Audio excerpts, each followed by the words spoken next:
hopefully that's good.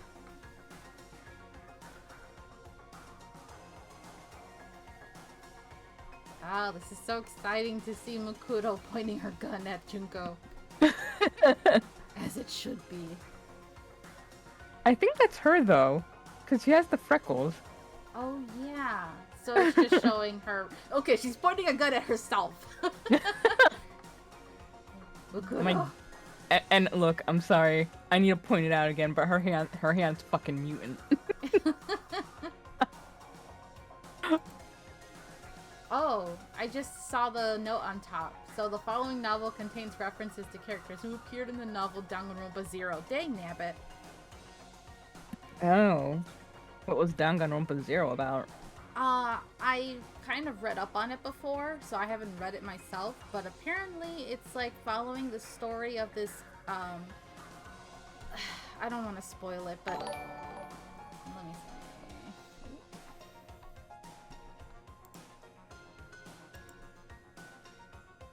Oh, I think I just got a follow. Thank you for the follow. I didn't get to see the name.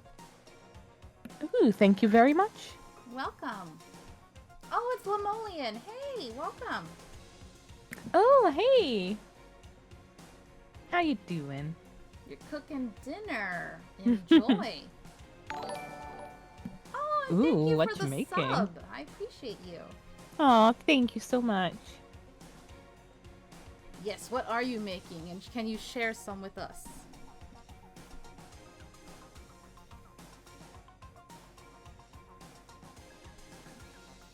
But yeah, to not spoil, but basically what I read is it's like following the storyline of this girl who has amnesia, and there's like there's an ultimate, I'm gonna say like a neurologist or like some kind of scientist, the doctor guy helping her, and they like fall in love, and then there's like a big reveal because it's like all going on during, I'm gonna say like before Danganronpa 1. And there's like a really big reveal, and it also shows Makuro in it a lot, and she's like threatening the guy, and she keeps following the girl. But yeah, there's like a big twist at the end or something. Alright. I have a feeling the reference is going to be to that guy, the scientist. That must be the only reference I could think of. Ooh, chili, okay.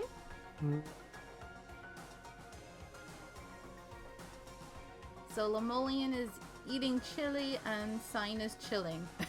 And I am also chilly because I'm cold. Boo. Come on, hun. You know you love puns.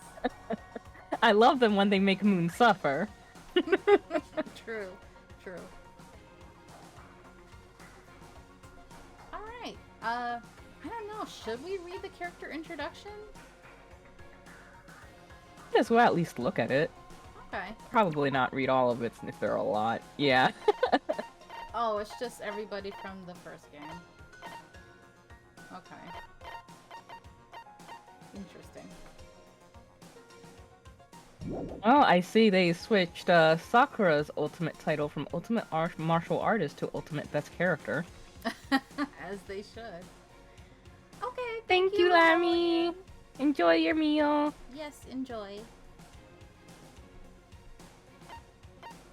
Alright, so shall we get started? Yes, indeed. Oh god. Okay, please do the Monokuma. I don't want to do him. Monokuma's monologue.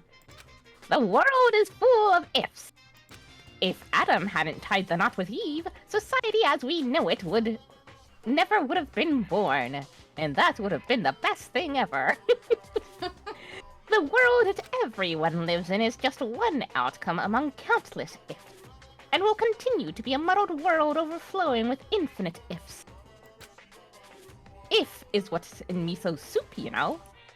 What lies beyond this point is a scary world filled with iffy stepfathers who abandon their families. Okay, as long as that's all we're saying about stepfathers. Oh dear. A Klein bottle where the inside and the outside are filled with uncertainty. Ah, but don't break it, okay? That's my job. It'd be so expensive there's no way you'd ever be able to pay me back. But no matter how you look at it, it's simply world like any other. No matter how hypothetical the story may be, the future is the only thing that's truly foggy. And the past is more solid than a frozen banana. You can't change a conclusion that has already happened. Even if you see a world that may have existed, it wouldn't affect the people living in reality. Because if is only if, after all. Even if a parallel world exists where a particular if actually happened, humans cannot cross the boundaries between worlds that easily. No matter how far if goes, it will always be a what-if scenario. Do you really want to see that? You've got some sick interest. I like you. Don't you think that it's an insult to Makoto and the others after the tragedy they've overcame? Though as far as I'm concerned, I'll still insult them. If you're going to look at if, I think it's better if you view the outside of the Klein bottle first. It might even be better if you view the ending of a video game called Danganronpa Trigger Happy Havoc. Try to play it multiple times and spend your free time with Junko and Oshima at least 3 times too. Oh, I didn't do that. It may be ideal if you can collect all the items and movies too. But if you guys come this far, I'm sure you've already done that. Right, Binks and Coco? Still, I'd buy the game if I were you. I'd actually buy at least 2 copies if I were you. The curtain lowers. I hope that's not actually necessary.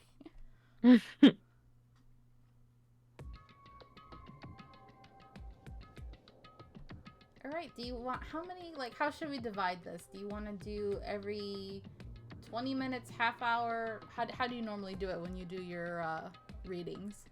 Well, we do it chapter by chapter. I don't know if this will be relevant. So yeah, I guess every half hour. So you'll go to, I'll take over at 2. Okay. What should I do with this? Makoto Naegi was at a loss. Despite his hesitation, his situation was extremely simple and composed of 3 key factors. The first factor was that Makoto was currently locked inside a school. Hope's Peak Academy. Hope's Peak Academy is a school for the privileged elite, and each student attending possesses ultimate talent. Makoto was chosen to attend Hope's Peak Academy by a lottery held to select the ultimate lucky student. When he arrived for his first day of school, he immediately lost consciousness, and when he woke up, he saw all the exits and windows had been sealed shut. The next factor was Monokuma, a mysterious robot bear being operated by the mastermind, and the announcement he made to all the students. "You'll be living your whole life in this academy," he declared. "If you want to leave, then kill someone and become the Blackened." This strange, remote-controlled robot was telling Makoto and his fellow Ultimates to start killing each other in exchange for their freedom. They learned that more than one Monokuma exists, and that each one contains a bomb to prevent anyone from attacking them. On top of that, Monokuma announced that anyone who attempted to harm him would receive punishment. The third and final factor was the red button that Makoto was currently holding in his hand. The words "escape button" were crudely written on this button in marker. And though the first 2 factors were certainly causes for panic, Makoto only seemed at a loss over the third. During his free time, Makoto noticed that the school store was open, and his curiosity got the better of him. He was overwhelmed by the disjointed atmosphere upon entering, but his attention soon focused on a strange vending machine. The words Mono Mono Machine were written on it, and it seemed to accept the strange bear patterned coins they sometimes found inside the school. It seemed like a bad idea, but Makoto thought there might be a chance that this machine could dispense some way of escaping the school. And by coincidence... lucky powers unite. And so, he inserted the only coin he had into the coin slot. And the result was the escape button mentioned earlier. There's a limit to how much you can tease us. Maybe the mastermind who trapped us in here is making a cruel joke. These thoughts filled Makoto's mind, and he began to feel deeply discouraged. However, there's always a chance, right? Makoto was just an ordinary boy, and he only gained entry to Hope's Peak Academy through a lottery to find the ultimate lucky student. Maybe that luck was the real deal. Right, Sign? Or the ultimate BS? But I think nobody can top Nagito's power in that regard. It's true. Or maybe Kokichi? Although when you watch that, did we watch that? The 2.5 anime, the one about Nagito? Yeah, we did. Yeah. Or he was being weirdly flirtatious with Fujiwako. Right? That came out of nowhere. That was funny. Yeah, but the only person who really beat his lucky powers was Uzuru.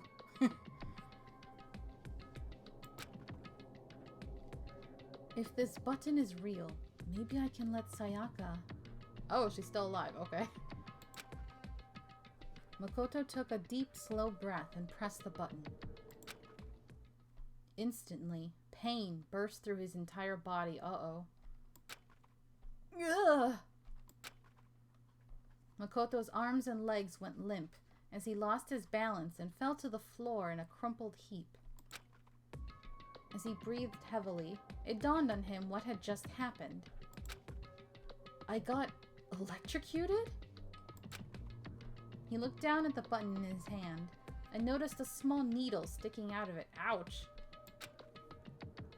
Makoto quickly surmised that an electric current must have been running through it. After regaining enough of his strength to stand back up, Makoto thought about it once again. I should have known. It was a fake. Just how sick and twisted was the mastermind? Oh, you have no idea. My head still feels a little woozy. I should go back to my room and rest today. Hey, Smooth! Welcome! Smooth! Thank you for resubscribing. Why are you sad? What happened?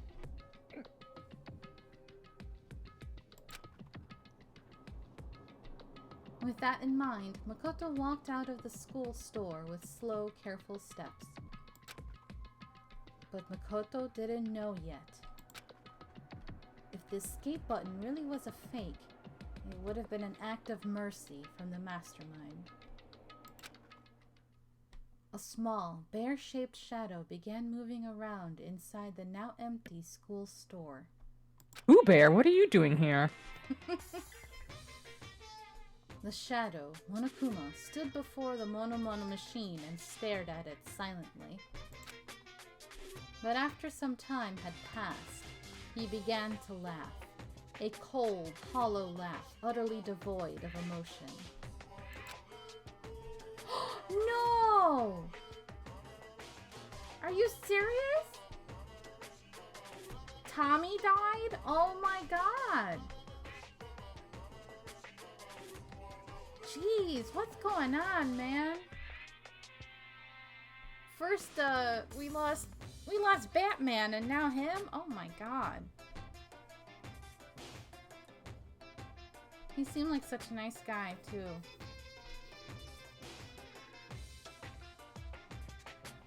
Oh no, Monokuma's laughing. Oop, oop, oop, oop, oop, oop, oop, oop. Despite the fact that he was alone, Monokuma began to talk, almost as if he was speaking to someone. What a loser. Perhaps Monokuma was talking directly to the mastermind controlling him. I only put that in the Mono machine because I thought it'd be interesting if one of the last few survivors happened to win it. But with a success rate of 0.0000000.1%, I never thought anyone would actually win it. Perhaps I should have expected the ultimate lucky student to overcome such impossible odds. Monokuma started blushing and breathing heavily for no apparent reason.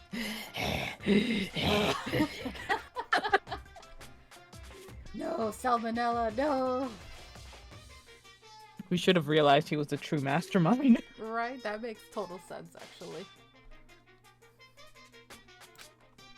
Cause they had the whole stupid storyline of Yasuhiro being stuck inside the freaking robot costume. That feels like such a salmonella thing to do. A robot like Monokuma doesn't need to breathe, but because his technology is super advanced, he can express himself like a living creature. Makoto was chosen through a lottery, and now he's won the escape button through a lottery. Oh no, he's talking. Whatever. This is obviously impossible, right? Is this what a miracle is? Is this all systems go toward escaping? Is something that defies all common sense about to come crashing into my world? Well, even though I don't really want this at all, I'm starting to enjoy this new sensation. We'll be back after these commercials. That was your childhood. You just ordered a Power Ranger shirt the other day. Oh, man. It's sad to hear that. This is actually not a fanfic. This is actually a novel within the Danganronpa 2 game that unlocks after you beat the game, and it's called Danganronpa If. So I think it takes place apparently during Danganronpa 1, and it's like an alternate universe, almost like a fanfic. Yeah, we just started, so you haven't missed anything, really.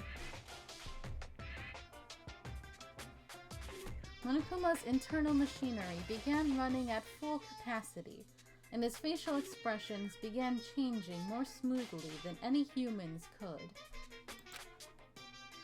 Suddenly, his expressions immediately stopped, and he whispered through his speakers, "But is this really good luck? Oh ha ha ha ha ha! Mwahahaha!" After muttering something so ominous, Monokuma's loud, screeching laughter rang jarringly throughout the room. The situation that was about to unfold contained two conflicting emotions in equal measure: hope and despair.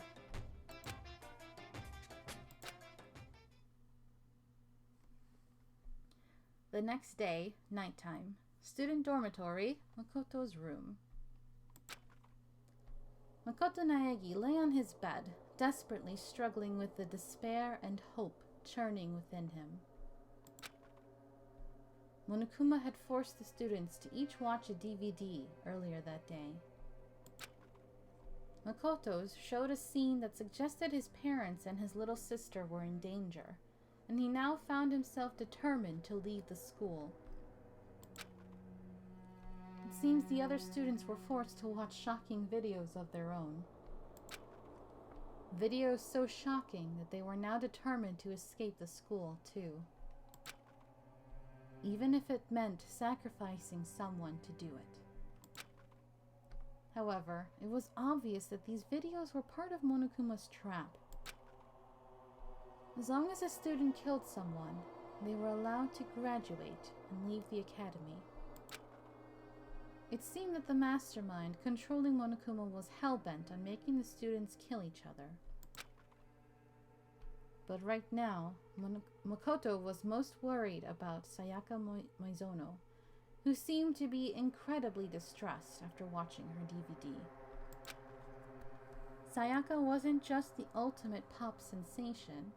She was also Makoto's classmate when they were students at Blackroot Junior High. Her optimism had been encouraging Makoto these past few days, and he was becoming a similar source of strength for her as well.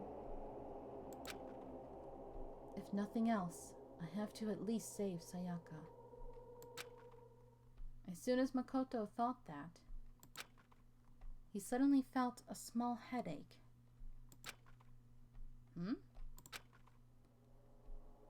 Was he still reeling from being punched by Mondo the other day? Or was this a side effect of being electrocuted by the escape button? Sayaka is the Chimenko of the group? Who's Chimenko? Or Chimiko?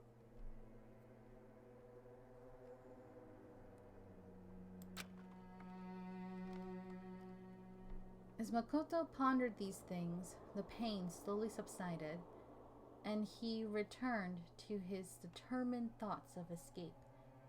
Oh, it's a Pokemon. Oh, I guess the new Pokemon game came out, right? And I think I heard it's very glitchy. I've seen some pretty amazing videos. Right? They must have really rushed production if there's all these glitches. I'm actually not going to buy it this year. I'm like, you know what? Every time I've been buying it, it's like I don't even finish the game to completeness anymore. So, I don't think I'm going to bother anymore with Pokemon. No matter how cute the Pokemon are, it's just not worth it. What happened, Coco? Did you cry? No, it's just I was laughing a little because one of the starter Pokemon is called Coco, and I'm like, what did I do? Oh, is it? Yeah. Which one is it? It's not the cat, right? No, it's the fire one that looks kind of like an alligator. Oh, okay.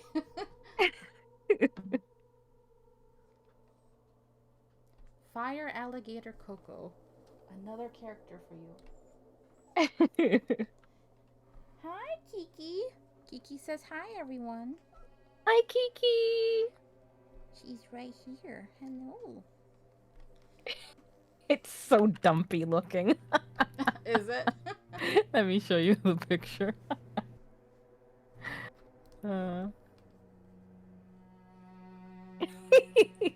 You see, Smooth? Exactly. Why am I going to buy another Pokemon game if I'm not going to even finish it?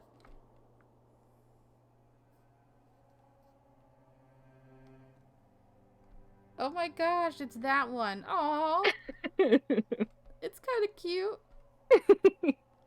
Fue Coco. You can't prove anything.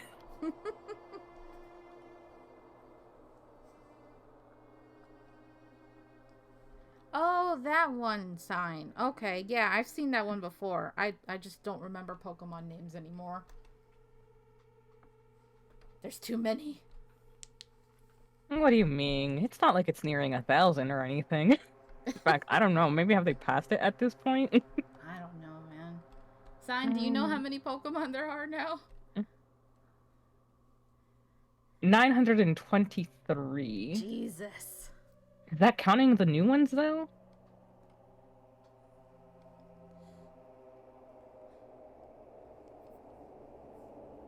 Oh, the new game doesn't have a new evolution. Aww. Okay. Yeah, I think this isn't counting the new one, so I'm sure the new one put it past 1,000. Jesus. As Makoto pondered these things, the pain slowly subsided, and he returned to his determined thoughts of escape. Anyway, we all need to work together and... Huh? At that moment, Makoto realized his goal had changed slightly. We all need to? Ideally, it would be best if everyone survived together. However, aside from Sayaka, Makoto had never met the other students before. He didn't know if they could even be trusted in the first place. Oh. This is like a dark version of him or something. Good. Right? No more cinnamon roll, Makoto.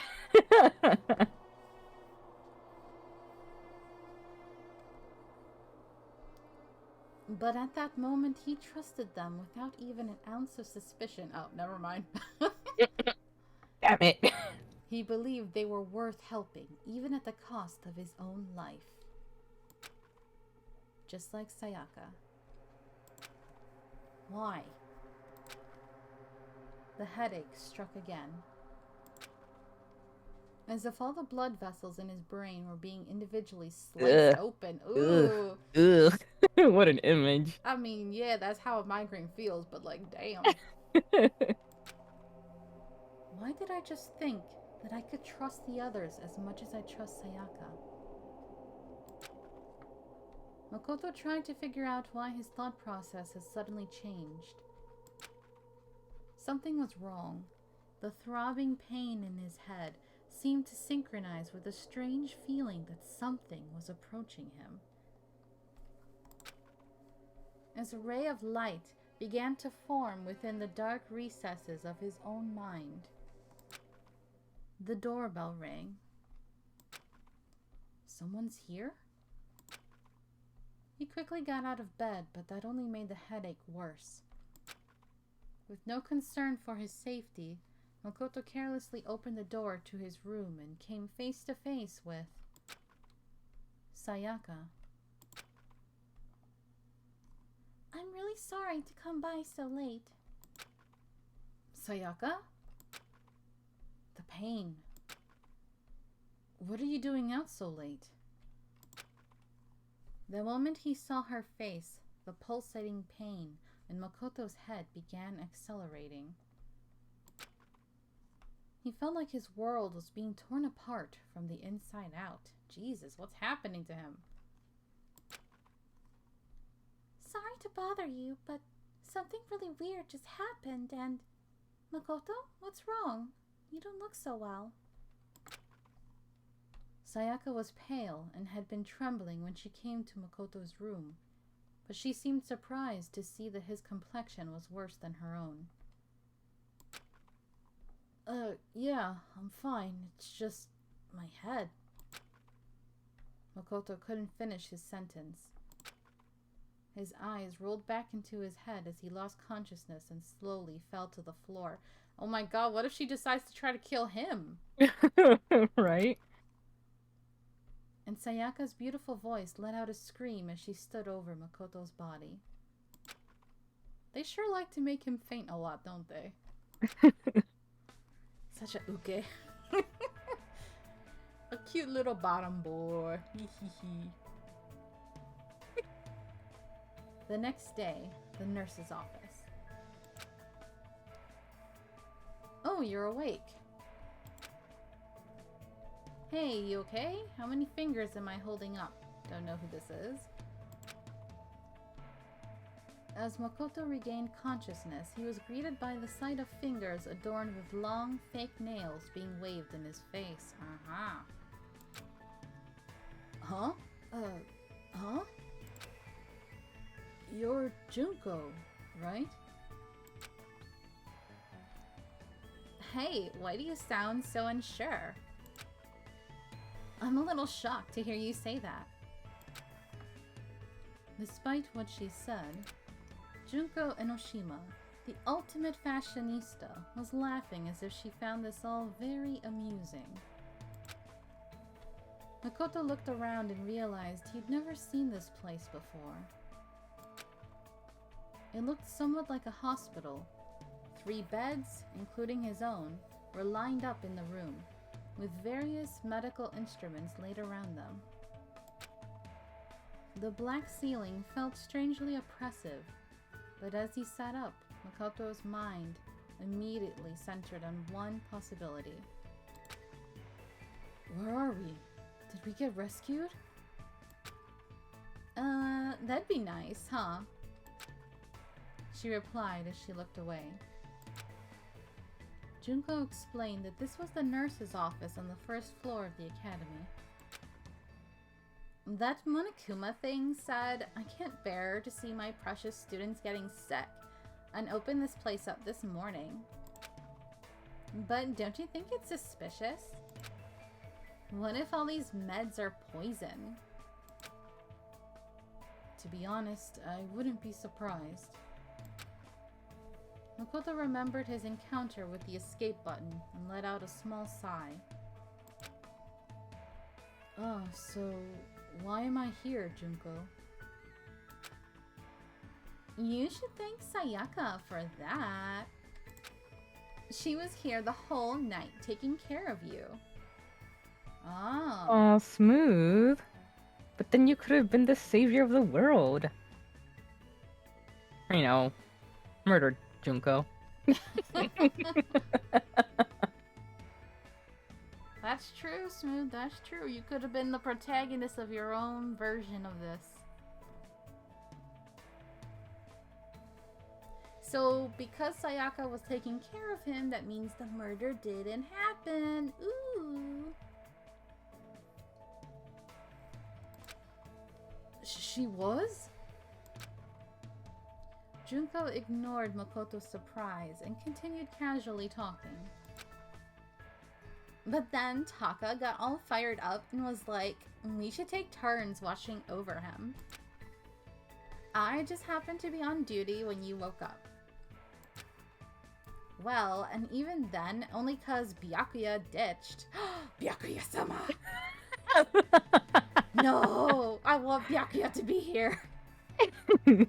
He was like, I smell Binks coming. No! Byakuya-sama, I don't smell as bad as Toko does. Oh, no one can be that bad, Jesus. Byakuya-sama, I promise I don't stalk you as bad as Toko does. That one's debatable. Byakuya-sama, please. My white knight. She always says. Oh my gosh, Sign, you would be the ultimate programmer. You'd be cute like Chihiro. You're gonna make your own AI. I'll be the ultimate couch potato. I will have to be the ultimate yaoi fangirl, of course. What other thing identifies me? Nothing. Like, seriously, I have no other talents or skills or interests. That's it. Oh, you be the ultimate yaoi fan, I'll be the ultimate Yuri fan. And Yes. together, we're the queer fandom. And together, with our powers combined, we will turn everyone gay. We're the true gay agenda all along. Yes.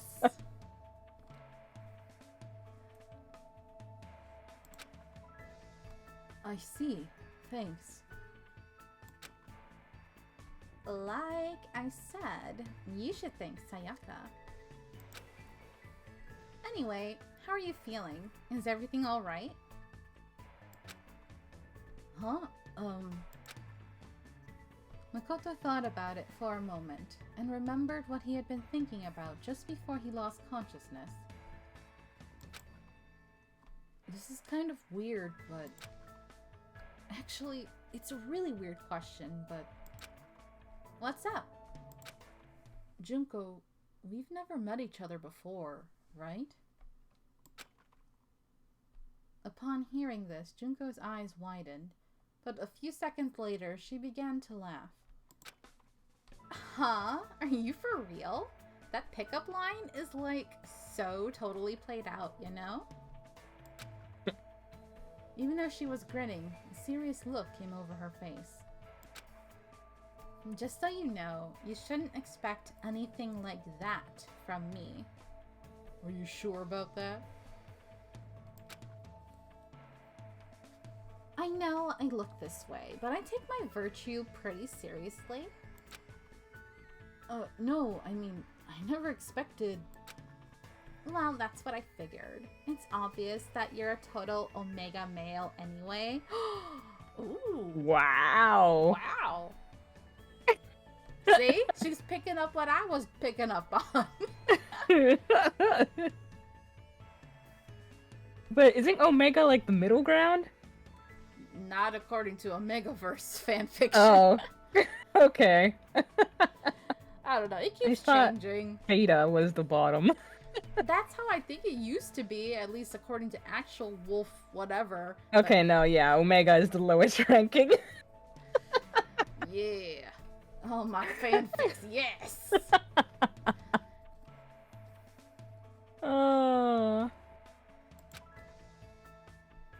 Makoto and Junko continue to talk to one another. Although he wondered why Junko was talking to him instead of leaving to get the others, Makoto didn't question it. He just wanted to talk to someone. Anyone.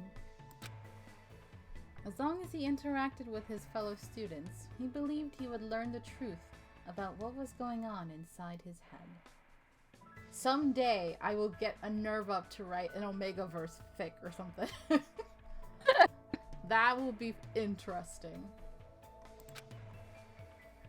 10 minutes later, Junko mostly talked about alpha males and omega male. Oh, she a yaoi fangirl. Okay.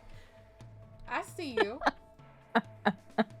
If they bring up M-Preg, I will die. Her time being homeless, and about her past and her dreams for the future. The last topic was a lot heavier than the previous ones. Wait, she was homeless? Maybe that's her reference? Hmm. Her time when she was in, the training, maybe? Okay. Interesting. And also, is, like, she talking about Junko's past or her own? Yeah, it's weird. I feel like I don't know enough. Maybe that Danganronpa 0 would reveal more. I don't know. The last topic was a lot heavier than the previous ones, but Makoto's calm demeanor seemed to cheer her up. She smiled sincerely and said softly, "Thanks, Makoto." Maybe it was a sign of gratitude for listening to her troubles, but she kept that same smile as she blurted out something horrifying. Uh-oh. Oh, I was just saying I'll make an Omegaverse fanfic. You know, Omegaverse, where they're like, there's people who are Omega, Beta, Alpha, and then the Omegas can get pregnant and they go into heat and all that crap. What about Beta males? What about them? They're normal. They're plebs. My gosh. Savage. Right?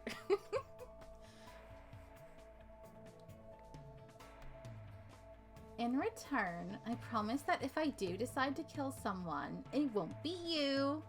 What are you talking about? That's super sweet. Right? Like, okay, thanks, man. I feel so good.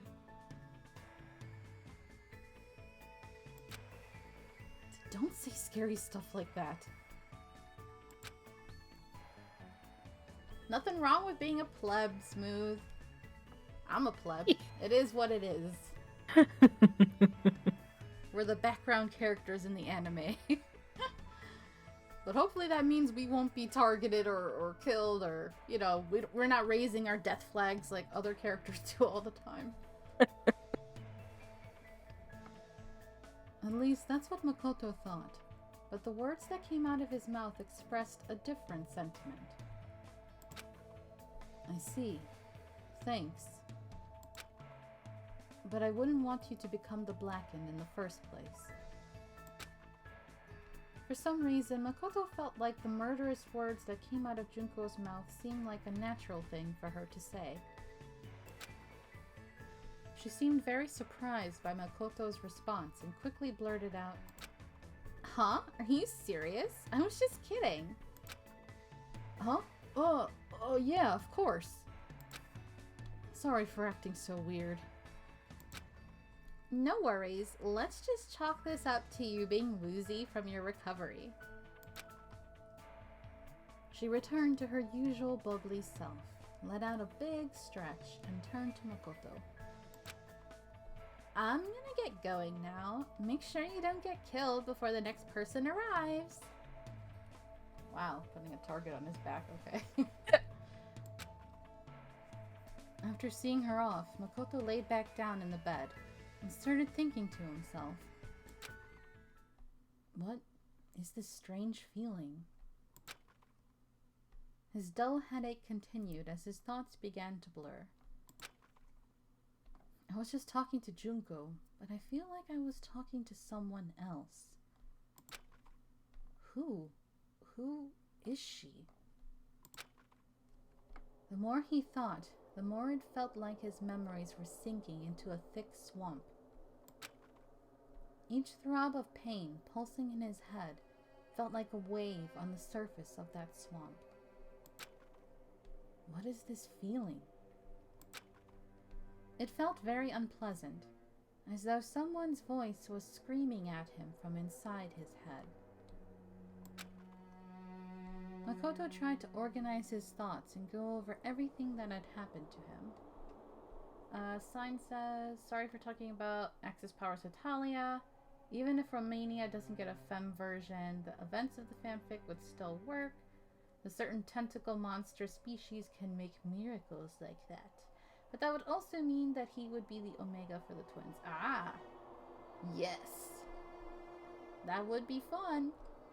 But I'm totally okay with the version that you're doing. You had me at tentacle, sign.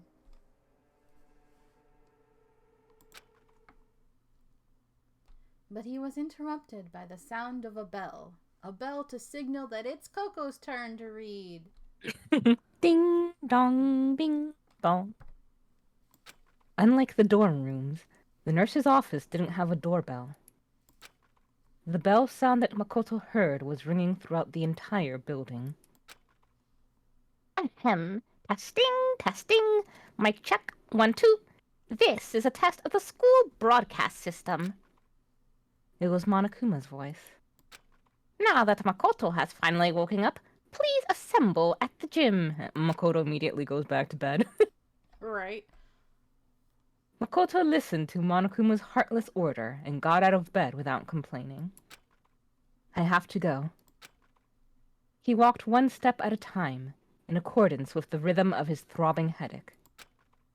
Slowly, slowly, he walked forward, not knowing if where he was headed was heaven or hell.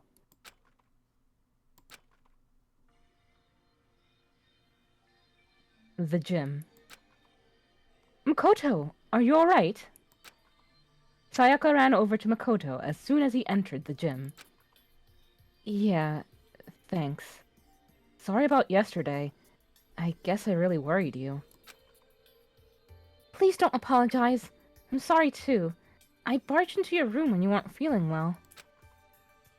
Now that you mention it, said Makoto, what happened yesterday? Sayaka looked away for a brief moment, but immediately turned back, smiled her pop sensation smile, and shook her head. It's nothing. I'll tell you some other time. Huh? While they were talking, Kiyotaka Ishimaru, the ultimate moral compass, stepped forward, pointing an accusatory finger at Makoto. You're late, Makoto! Explain why you are tardy! The other students collectively raised their eyebrows as if they were thinking, why is this guy yelling at someone who was sick? Oh, Taka. You know, it always astounds me when I'm thinking that's the same voice actor for Gonta. Oh. Oh. Why do you have to bring him up? I know, I'm bad. I'm sorry. However, Makoto just smiled gently and answered him honestly. I didn't feel well, so I was resting in the nurse's office. Can you note that in the daily logbook? I see. That's consistent with my information. If that's the case, then I shall consider this matter settled. The conversation progressed smoothly, and Taka smiled as he kept talking. Ha ha ha ha! I'll take full responsibility for recording it. You just focus on recovering. If you ever feel ill, please report to the health committee. It seems we'll need to appoint health committee members after this meeting, though. Taka walked away, mumbling to himself as he opened a daily logbook he found in the academy supply room. Is that new? The daily logbook? I don't think we did that during the game, did we? Nope. Celestia Ludenberg, the ultimate gambler, saw the whole conversation and walked up to Makoto. Yes, queen. Despite his unreasonable behavior, you knew exactly what to say to him. Huh? As soon as Celeste said that, it dawned on Makoto. It's true that he didn't feel well and he had been resting in the nurse's office. But when Taka asked him why he was late, even though he should have already known the reason, Makoto didn't feel annoyed or disappointed at all. It was as if he expected Taka to say that. Makoto felt strange that he had accepted Taka's personality so quickly. He couldn't understand why he asked Taka to do something as unnecessary as recording it in the daily logbook in the first place. Why did I say that? It's like I was used to it. His response to Taka's demands came as naturally to him as breathing. Why? Why? Why? Every time he tried to think about it, his headache grew even worse. As Makoto struggled to think through the pain of his headaches, a black and white stuffed animal jumped out from behind the gym's podium and began twirling around as it spoke in a cheerful voice. Hey guys, is everyone here? He sounded like he was about to lead the students on a field trip, but not a single one of them had a smile on their faces. What is the time? What is it this time? Are we gonna hijack a cruise ship and run into a gigantic worm? Of course, there was one exception. Okay, of course it would be him. Yasuhiro Hagakure, the ultimate clairvoyant, still believed that their current situation was some kind of planned event. Monokuma just ignored him and continued to address the students with his adorable voice. Today, I'm going to tell you about our wonderful academy system. System sure sounds like a great word, don't you think? It reeks of danger, just like a bear. I want you all to trample over the deaths of your friends and grow up to have hardened hearts. It's good to be a little naughty. I want you all to grow poisonous personalities. Oh, wow. After making his nonsensical introduction, Monokuma moved on to the next topic. With this, he began providing a detailed explanation of the most vile system in the school. The class trial. Now, you can't just kill someone. You gotta kill someone without anyone finding out you did it. Wouldn't he have already explained this? Thought so. I guess this is like for people who haven't played the games, which is why they had that whole thing in the intro. Because this exists as an actual book, right? I think so, yeah. Monokuma talked about his horrible graduation program with casual indifference. But because the killing hadn't happened yet, his lecture didn't instill any despair in the students. As long as a killing never happened, there'd be no point to the class trial. But no one could really say that a killing wasn't going to happen. As the students' suspicions began to rise, Monokuma continued explaining the class trial until... Wait, hold on a second. As Monokuma began to explain the executions that would serve as punishment, one girl stepped forward. Junko? As soon as he saw how angry she was, the rhythm of Makoto's headache began to change slightly. You're freaking insane, you know that? The girl continued to complain angrily. She seemed completely different from the smiling person Makoto saw in the nurse's office. Huh? Was Junko always like that? No, she's different. That's how Junko acts, but... Is that person really Junko? Huh? Wait, what am I thinking? As Makoto struggled with his headache and confusion, Monokuma and the girl continued to argue. What? Are you saying you're not going to participate in the trial? Only punishment awaits such blasphemy.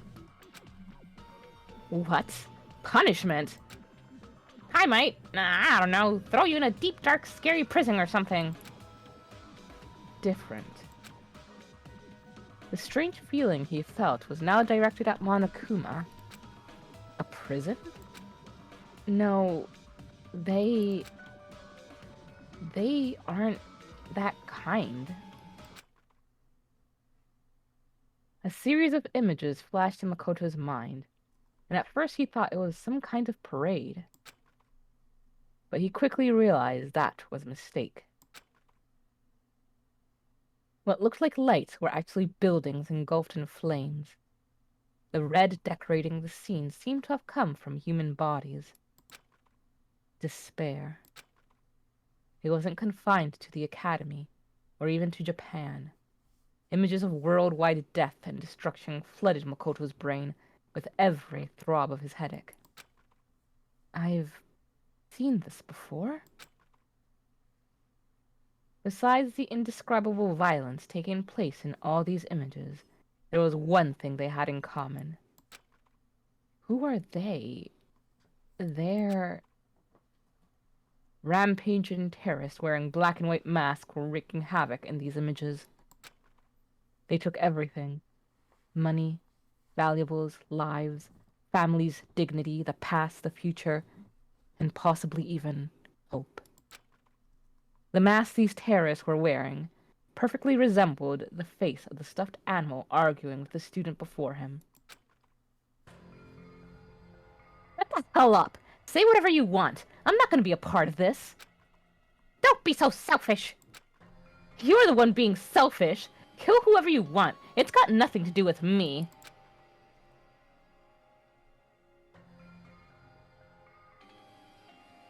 The evil standing before me. I don't know who this is supposed to be. I'm trembling with fear. But I won't give in to such evil. It's my style to stick it out and resist till the very end. If you really want to get out of here, you'll have to go through me first. Monokuma swung his arms wildly as he charged at the girl with waddling steps. But the girl stomped on the self-proclaimed headmaster of the academy with ease. Are you enjoying yourself now? Pinned beneath the girl's foot, Monokuma looked up into the girl's cold eyes and calmly asked, Are you? Huh? Violence against Headmaster Monokuma is not allowed. You've violated a school regulation. At that moment, a chill ran down Makoto's spine. She's going to get killed. Monokuma's words sounded very threatening to him. It wasn't a prediction or a guess. It was as if he knew the danger Monokuma posed from the start. I don't know. I don't think people would cave in as easily. Yeah. If this continues, Junko's going to... His mind still didn't fully grasp the situation unfolding in front of him. By the time he realized he was going to remember something, he was already running forward. Junko. The impact of his feet combined with the rhythm of his headache, sending his brain and heart into a panic. No, she's different. I invoke the mighty summon spell! Help to me, godly spear Gungnir! Monokuma wiggled beneath the girl's foot and let out a scream. At that exact moment, Makoto charged at her and screamed out, Watch out! Ah. Huh? The girl dressed as Junko Enoshima widened her eyes in shock. As if to evade the charging Makoto, she jumped back with agility unheard of in a teenage high school girl. And then, right at that moment, countless spears pierced the spot where she had been standing just a split second ago. All the students, including the girl, stared wide-eyed at the sudden turn of events. Spears, too many of them to count, had shot out with blinding speed from the mechanisms installed in the floor and walls of the gym. However, Makoto was unable to notice this. Huh? Why did I call Junko Mukuro? Mukuro? As that thought entered his mind, a sharp, sudden impact struck his side, Shit. followed by an intense, deathly pain that ran down his spine and spread throughout his entire body. Oh. The spear stabbed into his side, instantly tore his flesh to shreds, and shot out his back, coated in blood and other bodily fluids. Oh my god. At that moment, the black fog that had engulfed Makoto's mind was consumed by death itself. And as his consciousness slowly faded, he remembered everything. Because of that electric jolt and the chemical compound from the escape button, because of that button that he had found by chance, Makoto Naegi managed to escape. He escaped this hopeless game where he and his fellow students had their memories stolen and were forced to kill each other. Of course, that escape is also what led him to his current life-or-death predicament. In the end, perhaps he only escaped from one despair to fall into another. But at the same time, his actions had unintended consequences for one person. The girl living a false identity as her beloved little sister, Junko Enoshima. Mukuro Ikusaba, the ultimate soldier, and a member of Ultimate Despair. Her past, her future, perhaps even her hope itself, are on the path to despair. Damn, is he dead? And so the curtain falls on Makoto's story for now. Ooh. From this point, this story is about a certain girl. A girl who's more pitiful than anyone else in this sealed-off academy. A new curtain, along with new despair, shall now rise. Damn. Well then. Ooh, this is like V3. Like, well, protagonist shift. Huh? Time had certainly stopped for Mukuro Ikusaba. It was as if everything around her had frozen perfectly still. In the past, she was known as the Ultimate Soldier. She had experienced this feeling before, during her time with the mercenary group Fenrir. In situations where she was surrounded by a hopeless number of enemies within the jungle, or in a desert ruin. The charging enemies seemed as though they were frozen in time, which allowed her to claim a decisive victory in all her battles. But this wasn't a battlefield, so why did this familiar sensation activate once again? In order to understand what had happened, Mukuro slowly tried to assess the current situation from within this frozen world. Junko and Mukuro are both children of despair. But Junko Enoshima, the true ultimate despair, harbors a far deeper darkness within her. Though their last names are different, Mukuro is Junko's older sister, connected by the bonds of blood. She cooperated with Junko's hopeless plan and impersonated her under the pretense of participating in the killing game alongside her classmates. According to the plan, Mukuro was supposed to oppose Monokuma, who her sister was controlling, and be locked in a dungeon as punishment. Isolated from the others, he would then escape the dungeon and perform various acts intended to deprive the students of hope. That was the role she had been assigned. When Makoto succumbed to his headache, Junko had ordered her to see if the shock had caused him to remember anything that would make him a liability. Oh, we already knew that, Smooth. The resemblance is uncanny. That explains so much. He woke up as she was tending to him, so she made small talk with him, but she didn't notice any change in his behavior. Until this point, she was certain that there shouldn't be any problems. Nothing could possibly go wrong. She stomped on Monokuma like her sister ordered her to, and flawlessly spoke the lines she was taught to memorize. Afterwards, she would fall through a trap door into the dungeon and remain isolated from the other students. Oh. That was her role. She hadn't done anything wrong. There were no problems. There were no problems. She repeated that to herself over and over like a silent prayer. But in that moment, what she saw was not a trapdoor, but countless spears.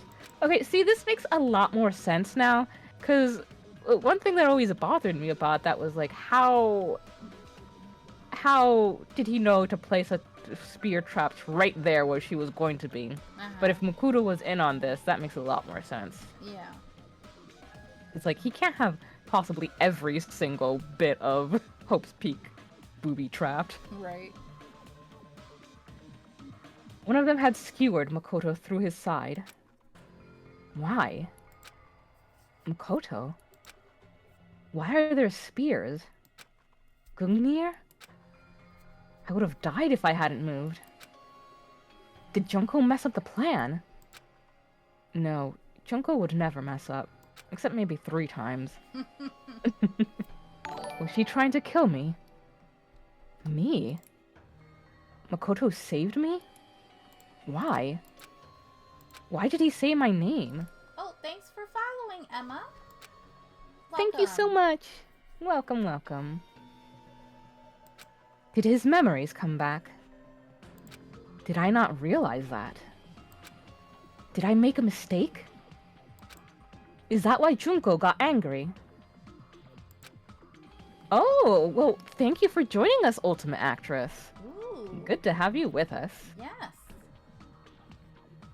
Is this punishment? Is this my fault? Junko tried to kill me! Kill me. Kill me. Kill me. Slowly, time came back to our world. Mukuro could feel her face turning pale as she slowly looked towards Makoto. The student's scream rang throughout the gym. Sayaka was probably the first one to scream. But who screamed first didn't matter to Mukuro. Makoto. Why? Makoto was the ultimate lucky student. He had been her classmate for the past 2 years, and now he was a sacrifice to despair. I'm so sad that he's dead. Like, damn.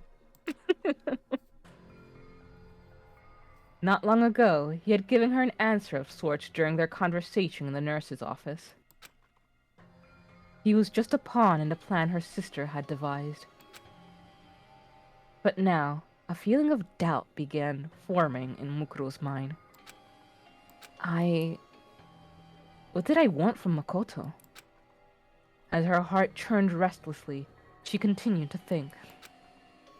In return, I promise that if I do decide to kill someone, it won't be you. Was I impersonating Junko then? Or did I really mean that? When did I start feeling this doubt? Just now? The moment he saved me? Or when we spoke in the nurse's office earlier? Or when I first confronted him about this killing game before his memories returned? Or was it even before that?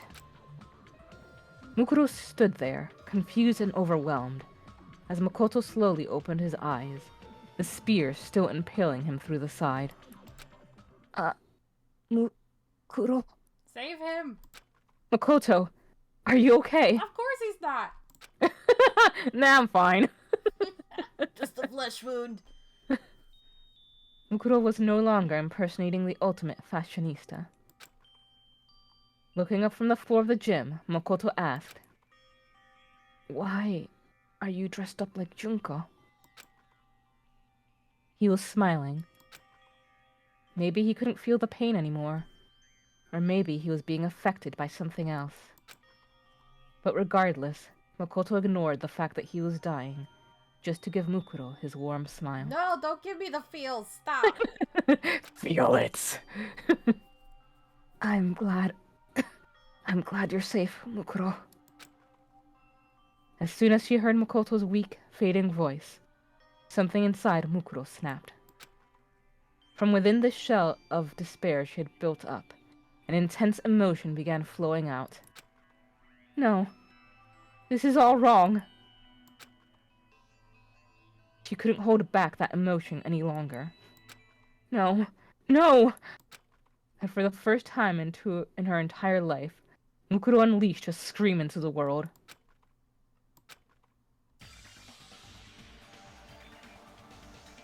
As Mukuro fell to her knees and clutched her head, a small shadow started walking towards her back. Uh-oh. The stuffed animal that had been under her foot. Monokuma. His claws were extended, and he was no longer walking with his usual waddle. Instead, he moved like a beast, swiftly stalking its prey, as he slowly advanced within his target's blind spot. As he inched closer to Mukuro, Monokuma raised his razor-sharp claws, crouched on his haunches, and suddenly leaped towards the back of her neck. However, just before those claws could reach the paralyzed Mukuro, a dark shadow moved in from the side and swatted those claws away with one blow. Sakura! Sakura! Sakura! His lunge deflected, and Monokuma was sent flying through the air, spinning wildly before crashing into the wall. Damn you! What are you trying to do? Yeah! There's my bae! Sakura Ogami, the ultimate martial artist, had just prevented another tragedy. She stood before Monokuma and addressed him in a loud, booming voice. Not only did you attempt to kill Junko for violating rule regulations, you even attacked Makoto, who had nothing to do with this. If you plan to continue acting in such a savage manner, there is no reason for us to play along with your game. Get it. Byakuya Togami, the ultimate affluent progeny, smirked condescendingly at Sakura. You can suck my chode, Byakuya. Byakuya-san, no. One could say you've now violated school regulations with your senseless actions. He looked as if he honestly did not care if his fellow students lived or died at all. Well, she merely deflected the headmaster's attack just now, so I don't think it truly counts as an act of violence. Like Byakuya, Celeste seemed unfazed as she chided him over his words. However, the banter between the two was enough to stir the students to action. Makoto! Sayaka was the first to run towards Makoto, who lay bleeding from his stomach. But Monokuma stopped her, shouting in a tone of voice that seemed completely out of character. Be careful, don't get too close to those two. Huh? Startled by Monokuma's desperate tone, Sayaka and the others stopped moving almost instinctively. The students looked around at each other. Instead of his usual playful gait, Monokuma walked towards them with deliberate, methodical steps. And then, he suddenly blurted out something that took everyone, including Mukuro Ikusaba, by surprise. I'm sure you're probably confused by this sudden turn of events, but I want you guys to work together. As Mukuro slowly turned her head towards Monokuma, he pointed at her and yelled. Mukuro Ikusaba and her accomplice Makoto Naegi are the terrorists responsible for locking you all inside the academy. I'll eat my shorts. Shut up, Junko Monokuma. Once again, time stopped for Mukuro. But this time, she wasn't the only one affected. I think so, Smooth. None of us are dumbasses. Right? This time. Also, I think we would just not kill. Even like if there was a motive that was really serious, I think out of spite, none of us would go along with whatever Monokuma had wanted. Right, we're all like, we've experienced enough gaming stuff that we know better. Don't mess with gamers, man. It'd be like, oh, okay. You're gonna spill my internet history to the world. Well, fuck you. Right? Like, we all know we're a pervert. It's fine. No big deal. Once again, time stopped for Mukuro. But this time, she wasn't the only one affected. Everyone seemed to be frozen in shock. Oh, if they wipe our memory, I think we'll be screwed. We'll go back to our basic nature, and who knows how that would go. After a few seconds of silence, Aoi Asahina, the ultimate swimming pro, spoke first. Huh? You're kidding me, right? I mean, Makoto is a terrorist? That's impossible. I would trust Smooth the least. Right? He's the sneakiest of us all. Yeah. I would also be like, yo, none of you raise any death flags, please. Don't say or do anything that's like is making you stand out too much. Thanks. I have a confession to make, but I'll make it after we get out of here. And I'd be like, no, shut the fuck up. Don't say that. Or I'd be like, just say it now. Like, seriously, just spit it out.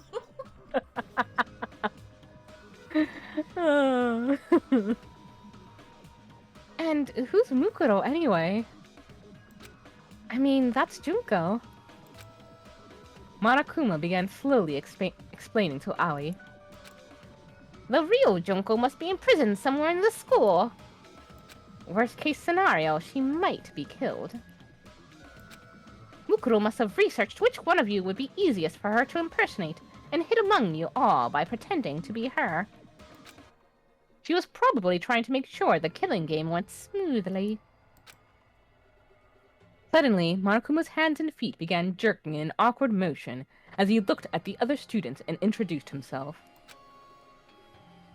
I'm Bishiki Madarai, the ultimate hacker. Liar. I'm your upperclassman. I hacked into the academy from the outside, and I was finally able to take control of Monokuma's body just a little while ago. Take control? From who? From the head of the terrorist organization that's controlling this robot from the outside. What? What are you saying, Junko? Mukuro trembled as she heard the words coming out of Monokuma's mouth. For a brief moment, she clung to the hope that her sister wasn't trying to kill her, but as soon as that hope was born, it was immediately consumed by despair. Junko had the power to transform hope into despair. She would never let anyone hack her that easily. There was only one explanation. Junko Enoshima was pretending to be someone named Bishiki in order to frame Mukuro and Makoto. Damn. It was as though Junko was using Mukuro's survival as a branching path to lead the students to a different despair. Monokuma continued talking, telling the students more lies designed to prod them to action. On your first day at Hope's Peak Academy, you guys were exposed to sleeping gas, knocked unconscious, and taken hostage. Mukuro and Makoto are probably the only operatives that the terrorists sent inside the school. That means they probably know how to escape from here. And then Monokuma turned to face Mukuro. Mukuro Ikusawa was a member of a mercenary group called Finrear. She's a wanted criminal who killed over 10 people associated with the school. Oof. So don't hit soft thinking you can capture her alive. In fact, that's exactly what the cops told me. So the moment I saw an opening, I tried hacking the trap they set and tried to kill her. But what about Makoto? Monokuma gave a cold, emotionless answer to Sayaka's question. My guess is that a measly little ultimate lucky student didn't stand a chance of defying a group like Finrear. He was probably threatened and forced to cooperate before you entered the school. Or, judging from his earlier actions, maybe Mukuro seduced him. Oh. Sayaka's face went pale when she heard that answer, and she immediately stopped talking. And back to you, dear. Yeah, okay. But, oh my god. Junko's so, like, fast. You know? Mm-hmm. Already coming up with a way to convince them, and poor Makoto, he's over there bleeding. He's like, guys, I'm dying. Ugh. Makoto raised her head and shouted, "You're wrong. Makoto isn't a terrorist. You all have to believe me." The whole gym fell silent. And then, as if he was speaking for everyone there, Taka stepped forward and nervously asked, "Hold on. What do you mean Makoto isn't a terrorist?" Yikes. "It sounds like you're saying that there's no doubt that you, in fact, are a terrorist. I ask that you correct yourself at once and say, we are not terrorists." Celeste began expressing her own doubts as well. "It is strange. Does it not seem odd that she is so protective of someone we all just met a few days ago?" Mukuro stood in silence. The other students' faces began to fill with suspicion and doubt as they realized they weren't looking at the real Junko and Oshima. Byakuya pushed up his... My beloved... Wait, his glass? Oh, first typo. His glass. Glass him. Byakuya pushed up his glasses and began coldly pointing out what seemed out of place to him. "I heard that fool Makoto, or whatever his name is, call you Mukuro instead of Junko. How would Makoto know that your name is really Mukuro if he just met you not that long ago?" Shit, y'all, we're screwed. They're gonna let him die now. "That's..." "I've also heard of Fenrir," continued Byakuya-sama. "As I recall, its members have a tattoo somewhere on their body." Ah. Instinctively, Byakuya's words put Mukuro into a calm state of mind. In hostile situations, her defensive reflexes as the ultimate soldier often manifested themselves. Mukuro's tattoo was on the back of her right hand. She wondered how she could hide this from the other students without also calling attention to it. But in the end, his concern was in vain. "If the police's records are true, she should have a tattoo on the back of her right hand." Oh no, it was... Okay, great. As Monokuma freely divulged that information. "All right," cried Taka, his voice filled with enthusiasm. Oh, another typo. Enthusiasm. "Show us the back of your right hand and prove your innocence." Monokuma dispensed another unnecessary remark. "Make sure you look real close. She might have covered it up with foundation." Junko had ordered Mukuro to hide her tattoo with foundation, so Monokuma's information was entirely true. There was nothing Mukuro could do except stay quiet. However, she wasn't staying quiet because her identity was about to be exposed. She was struck by the realization that her sister was completely serious about pinning this on her.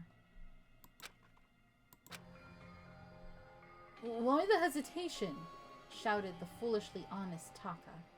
"As my classmate, I have complete faith in you." From behind him, Hifumi Yamada, the ultimate fanfic creator, murmured to himself as cold sweat ran down his cheeks. Well, look at that. I guess this is what they call a checkmate, huh? Is this Mondo? Why don't you just... I would assume. Yeah, I would assume so. The swearing. No, turns out it's Chihiro. Right? That That would be hilarious.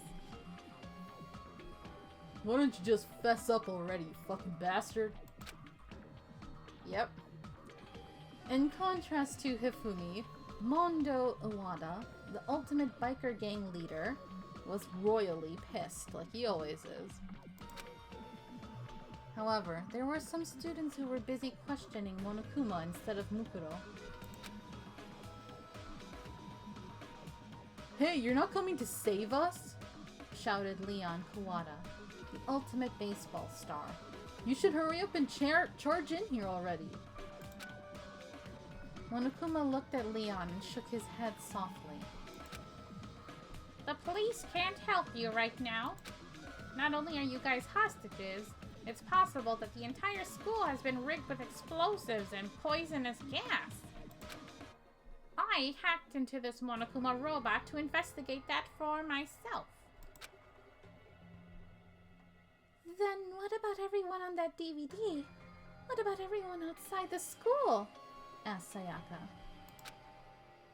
The memory of the DVD she was forced to watch yesterday still weighed heavily on her mind, but Monokuma didn't have a clear answer.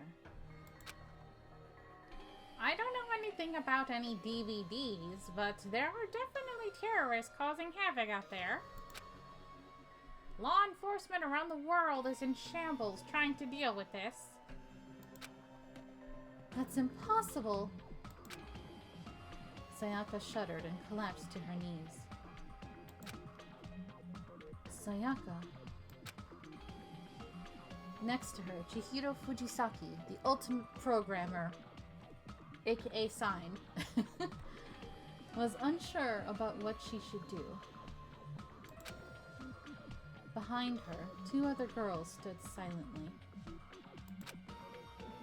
The first was Toko Fukawa, the ultimate writing prodigy. She seemed to be trying very hard not to look at Makoto as he lay bleeding and dying. Ugh. The other was a quiet girl who hadn't talked about herself much, named Kyoko Kirigiri. Unlike Toko, Kyoko was watching everything intently, as if she were studying the scene of a crime. From Makoto's breathing patterns to subtle changes in Mukuro's facial expression, nothing was escaping her attention. Suddenly, Toko began nervously talking to Sakura. So anyway, let's just say that Mokuro woman, or whoever is over there, is a terrorist. Hurry up and beat her to death or something. Wow, Toko. We don't know that yet, said Sakura. My fists do not mete out justice based on simple speculation. Sakura tried to get near. Thank you, Sakura. She really is the best character. Right, My queen. God. Sakura tried to get near Makoto to examine his wounds, but Monokuma stood in her way, shouting, Don't come any closer! This meant that Mukuro was the only one who could get close to Makoto. She had ended countless lives on the battlefield. She knew from experience. If she didn't treat Makoto's wounds, he would die. His wounds were not immediately fatal, but if he continued losing blood, he would eventually slip into shock and die shortly thereafter. Please, you need to treat Makoto first. Absolutely not, said Byakuya, harshly interrupting Mukuro. Tying you up and examining the back of your right hand is our first priority. Hey, Makoto's in danger. Now's not the time for that, said Aoi, as she cast a worried glance at Makoto. She was still having trouble understanding the situation, and hadn't decided if Makoto was suspicious or not. Byakuya was about to snap back at her, but Mukuro's actions stunned him into silence. She took a deep breath and then Mukuro removed the blonde wig from her head.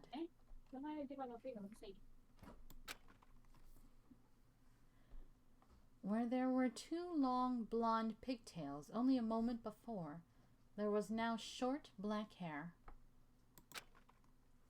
She cleared her face of all emotion, and when she spoke, her voice rang throughout the gym. I'm not Junko Enoshima. My name is Mukuro Ikusaba. The students stared wide-eyed at her open confession. All she did was remove her wig and clear her emotions. But in doing so, the person the students had recognized as Junko Enoshima vanished from their sight. The terrorist that had taken her place continued to speak in a calm, stoic tone. I helped lock everyone inside this academy. The confession on a seaside cliff moment has finally arrived, Hifumi blurted out. What? Wigs are against school regulations, Junko. I mean, Mukuro, shouted Taka.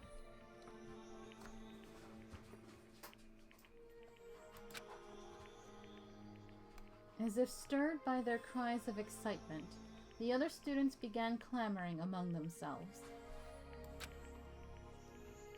Huh? Said Yasuhiro. So, Makoto's wounds are, like, real? Does that mean that stuff about terrorists and whatever is all real too?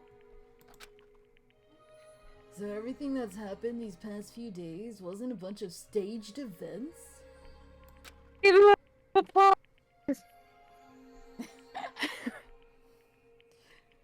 He's so slow. As the reality of the situation began dawning on Yasuhiro, all Leon could say to him was, "Shut the hell up." Byakuya just remained calm and addressed Mukuro in a condescending manner. What does your group want? If you were after money, you would have already tried to negotiate with me. Of course, I'd rather let them die than surrender to your ransom demands. Oh, Byakuya, you were such a douche in the beginning. Actually, for most of the game. Until the very end. Right? Until Hina punched him in the face. Yes. That's all he needed all along. It took them long enough.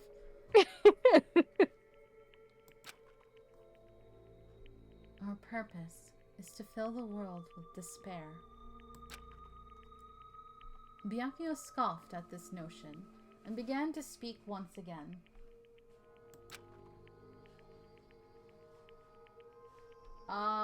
Oh, wait. Smooth redeemed well hello there? 6969. Nice, nice. I'm trying to remember what that was for. Let's see. Was that my one that I had to speak in like a sexy voice or something? Yes, Binks must used her husky voice for 2 minutes. Oh no. Smooth! How am I supposed to voice act? Everyone's suddenly sexy. Right? Had to do it for the culture. Quench the thirst. Oh, okay. Well, that's easy. Oh, and stretch. Okay, that works. Oh. Thank you. Let me get up and grab my bottle of water.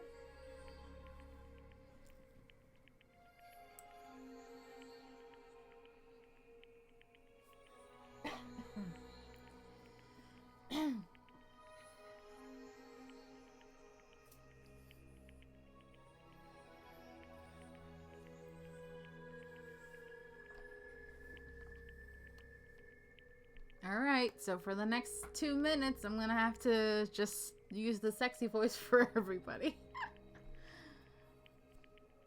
Including Byakuya.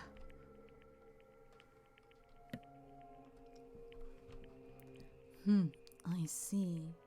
Monokuma said something similar. So that ideology is what fuels your terrorism. It's true, if you did anything to me, you would certainly fill the world with despair. No hope. Even Junko would be scared of her despair. Right? But obviously that would be impossible for you. Oe couldn't believe what Byakuya was saying and frowned as she muttered. How self-centered can you be? After affirming that Byakuya had no more questions for her, Mukuro looked at Makoto, whose breathing had slowed, and let her voice show some emotion. But Makoto has nothing to do with this. You can't believe what Monokuma says.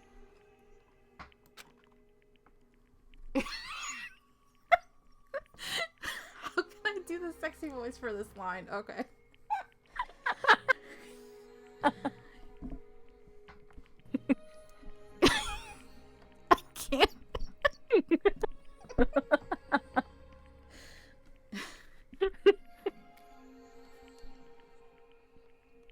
What did you say, bitch? Shouted Ooh. Mondo. Such dirty talk, Binks. Right.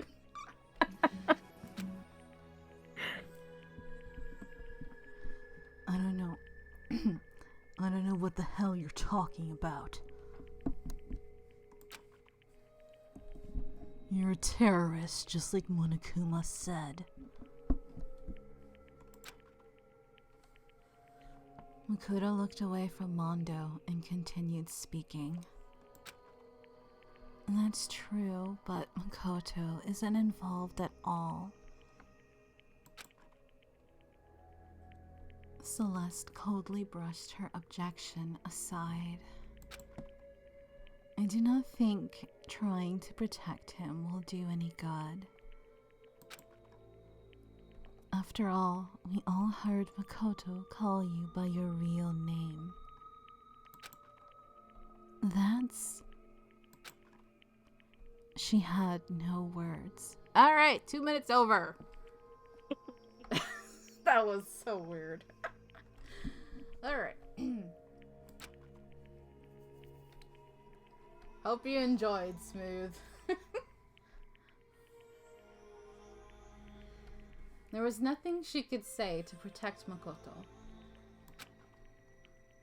Even though Makoto was truly innocent. Quick break? We actually might have to end in about 15 minutes or so I kind of want to go a little further, but if you have to step away, go ahead, son. There's always the VOD. Yeah.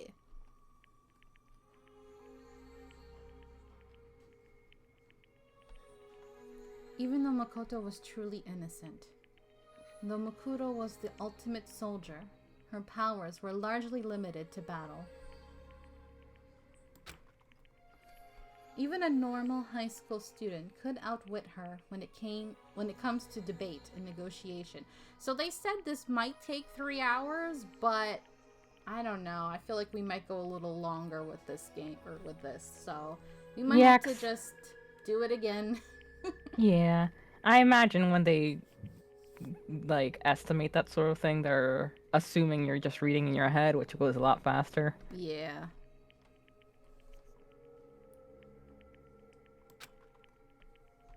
If she were the ultimate negotiator, she might be able to convince them that their memories had really been erased. But in her current situation, if she tried to bring up their memory loss, they would think it was a desperate excuse. Even Mukuro knew that. But even if she didn't know what to say, she still knew what to do. Right now, we need to treat Makoto first. And then she started walking toward Makoto as if nothing had happened. To the others, it seemed like Mukuro had decided to abruptly change the subject. Hold it. We will immediately take Makoto to the nurse's office for treatment. However, we must tie you up. This was Sakura's honest demand. But there was no way Mukuro could accept it. If she was separated from Makoto, there'd be no telling what Monokuma would do to him. And between Mondo's hot temper and Byakuya's cold heart, Makoto could easily sustain further injuries under the pretense of interrogation. Furthermore, among these students, Mukuro knew she was the only one who had experienced treating wounds due to her time with Fenrir. After mulling that over, she narrowed her eyes and went silent. Her mind was made up. She was determined to fight her way out of here and escape with Makoto. Oh, crap. I apologize, but I need you to fall asleep right now. As she said that, Sakura instantly positioned herself behind Mukuro. She was completely within her blind spot. To a normal person, it would have seemed like Sakura had suddenly vanished. After moving faster than any human being could see, Sakura's equally fast hands launched a blow toward the back of Mukuro's neck. However, welcome back, sign.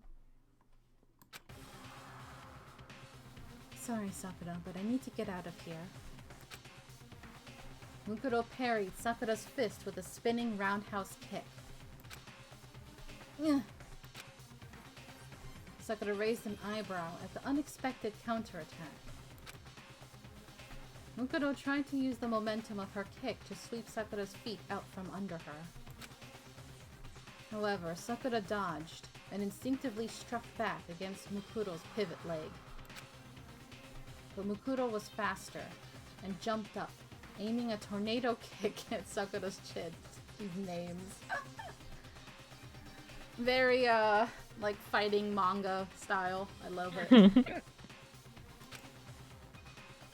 Sakura deflected the attack with one arm. Then both combatants leapt backwards, glared, and charged simultaneously. Every blow they dealt was parried and countered by the other. And though they were both unarmed, the sound of their battle echoed throughout the gym. It was like a typhoon had been compressed to the size of a car and set loose inside the gym. The other students were powerless to stop them. All they could do was stare at the breathtaking dance of death unfolding before them. After 10 minutes had passed, the enormous sound of one final impact rang throughout the gym. The two warriors leapt back once again and breathed heavily as they stared each other down. My mistake. Though it's only been a few days, I cannot believe I did not notice such an impressive fighter was hiding among us. In addition to the surprise Sakura felt, it was as if the battle had left her energized. Mukuro, on the other hand, looked down at her arm, confirmed it had been wounded during the battle, and thought to herself, she's strong. I don't think Sakura is even taking this seriously right now. Despite being constantly surrounded by firearms, blades, traps, and explosives during her time with Fenrir, this was the first time she had ever been wounded. Mukuro was powerless before the might of the woman known as the ultimate martial artist, and the strongest woman in the world, and Coco's beloved. Yes. Just as I thought, I can't beat Sakura with my bare hands alone. If she had been directly ordered to kill Sakura, Makoto would have opted to either snipe her from a distance or poison her. And she's good at doing that herself, don't worry. Oh. Too soon. No. At this close range, she would need an assault rifle just to stand a fighting chance. I don't have time for this. She looked at Makoto and confirmed that his breathing had grown even shallower. I need to hurry. But at that moment, she had no one to turn to for help. Dang nabbit, Kyoko, why don't you say something? Suddenly, should we leave it here? Yeah. Yeah, like a nice little cliffhanger. Are we able to save this?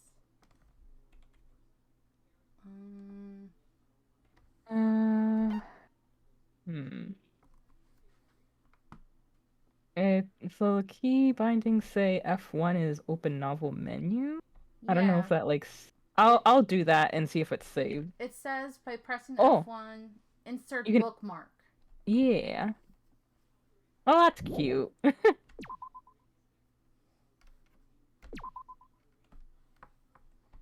is cute. Okay, so we'll leave it here, guys. Thank you so much for joining. Not sure if it'll be next weekend or whatever, whenever Coco and I can, that we will continue this and hopefully finish it. Hopefully it will be like a good combined 2 and 2 hours or something. Yeah. Yeah. So thank you. Have a great rest of your time zone. Toodaloo. Bye-bye.